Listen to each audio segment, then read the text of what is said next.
65 மாண்புமிகு உறுப்பினர் இ. பாலசுப்ரமணியன், மாண்புமிகு இந்து சமயம் மற்றும் அறநிலையத்துறை அமைச்சர் அவர்கள்.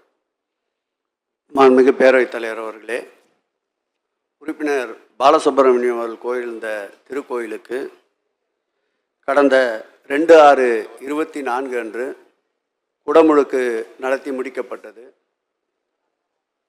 கேளாமலே கொடுக்கின்ற அரசு என்பதற்கு உதாரணமாக அவர் குடமுழுக்கு கேட்ட மாத்திரத்தில் இந்த கேள்வி 2022ஆம் ஆண்டு அனுமதிக்கப்பட்டு அதன் பிறகு இந்த பணிகள் ஏற்றுக்கொள்ளப்பட்டு சுமார் 21 லட்சம் செலவில் 22 ஆண்டுகளுக்கு பிறகு அந்த குடமுழுக்கு நிறைவு பெற்றது என்பதை பேரவைத் தலைவர் வாயிலாக உறுப்பினருக்கு தெரிவித்துக் கொள்கிறேன். மாண்புமிகு உறுப்பினர் பாலசுப்ரமணியம் இருக்கையில் இல்லை. மாண்புமிகு உறுப்பினர் கண்ணன். மாண்புமிகு பேரவைத் தலைவர்களே, எனது ஜெயங்கொண்டம் சட்டமன்ற தொகுதியில் உள்ள முக்கோட்டை அருள்மிகு அபராத இரட்சகர் திருக்கோவில் மிகவும் பழமை வாய்ந்த கோவிலாகும்.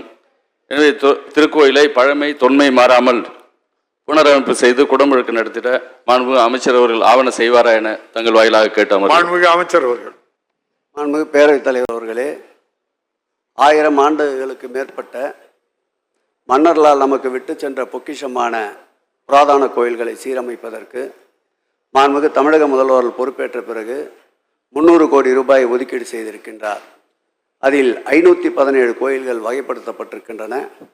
அதில் கோரிய அந்த அபராத திருக்கோயிலும் அடங்கியிருக்கின்றது. ஆகவே வெகு விரைவில் திருப்பணிகள் மேற்கொள்ளப்பட்டு அவர் விரும்பிய அந்த தொன்மை வாய்ந்த திருக்கோயிலுக்கு குடமுழுக்கு நடத்தி தரப்படும் என்பதை பேரவைத் தலைவர் வாயிலாக அவருக்கு தெரிவித்துக் கொள்கிறேன். மாண்புமிகு உறுப்பினர் பிச்சாண்டி அவர்கள். மாண்புமிகு பேரவைத் தலைவர் அவர்களே, எனது கீழ்பண்ணாத்தூர் தொகுதியிலே சோமாஸ்பாடி கிராமத்திலே இருக்கின்ற மாரியம்மன் கோவிலை புதுப்பிக்க வேண்டும் என்ற அந்த மக்களுடைய கோரிக்கையை நம்முடைய மாண்புமிகு அமைச்சர் அவர்கள் இந்த மானிய கோரிக்கையில் அறிவிப்பார்களா என்பதையும், அதே போல் இன்றைக்கு நெல்லையப்பர் கோவிலிலே தேர் இழுக்கும் பொழுது கயிறு சரியில்லை என்று அங்கே அங்கே இருக்கின்ற பத்திரிகை டிவிலாம் சொல்கிறாங்க. ஆனால் அதற்கு இரும்பு சக்கரம் மாற்றப்பட்டிருக்கிறது. இரும்பு சக்கரம் மாற்றவை போல திருவண்ணாமலை கோவிலில் இருப்பதை போல இரும்பு சங்கிலிகள் அப்படி எல்லா தேரோட்டங்களிலேயும் அந்த இரும்பு சங்கிலிகளை போட்டு அதை இழுப்பதற்கு அரசு நடவடிக்கை எடுக்குமா என அறிய விரும்புகிறேன். மாண்புமிகு அமைச்சர். மாண்புமிகு பேரவைத் தலைவர் அவர்களே, ஆசியாவிலே இருக்கின்ற மிகப்பெரிய தேர்களிலே 3வது தேர் அது. 28க்கு 28 அகலம் நீளம் கொண்ட 80 அடி உயரம் உள்ள அந்த தேரானது கடந்த 9 நாள் உற்சவத்தின் இறுதி நாளாக நேற்றைக்கு தேர் வடம் பிடித்து இழுக்கின்ற நிகழ்ச்சி நடைபெற்றது. தேரின் வடத்தை பின்னாலிருந்து நெம்புகோல் தராததற்கு முன்பாக பக்தர்கள் பக்தி பரவசத்தோடு ஒட்டுமொத்தமாக இழுத்ததன் காரணமாக தேர்வடம் மறந்தது.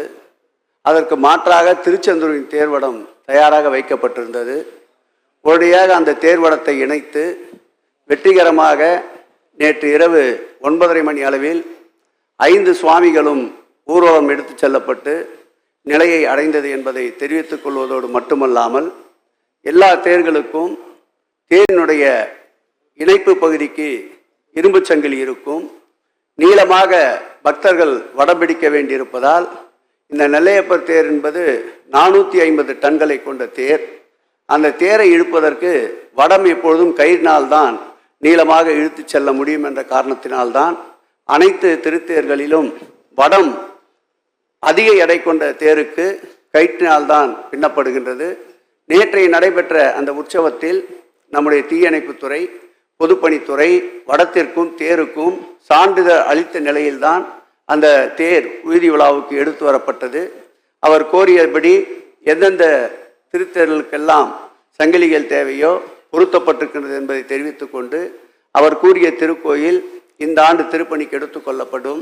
இந்த ஆட்சி ஏற்பட்ட பிறகு 8624 திருக்கோயில்களுக்கு மண்டல குழு, மாநில குழு, தொல்லியல் குழு அனுமதி பெற்ற அதிக அளவில் ஆயிரக்கணக்கான திருக்கோயிலுக்கு அனுமதி அளித்த ஆட்சி மாண்புமிகு தமிழக முதல்வர் தலைமையிலே இருக்கின்ற இந்து சமய நலத்துறை என்பதை தெரிவித்துக் கொண்டு அவர் கோரிய அந்த திருப்பணியும் எடுத்துக்கொள்ளப்பட்டு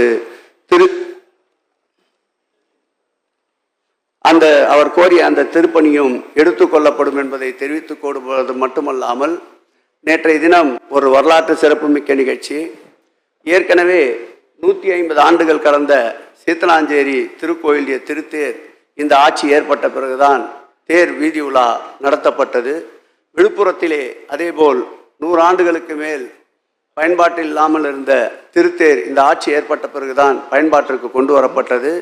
நேற்றைய ஒரு மகிழ்ச்சி, அன்றைக்கு ஓடாத திருத்தேரை, திருவாரூர் ஆழித்தேரை முத்தமிழறிஞர் கலைஞர் அவர்கள் தேரை ஓட்டி புகழ் பெற்றார். இன்றைக்கு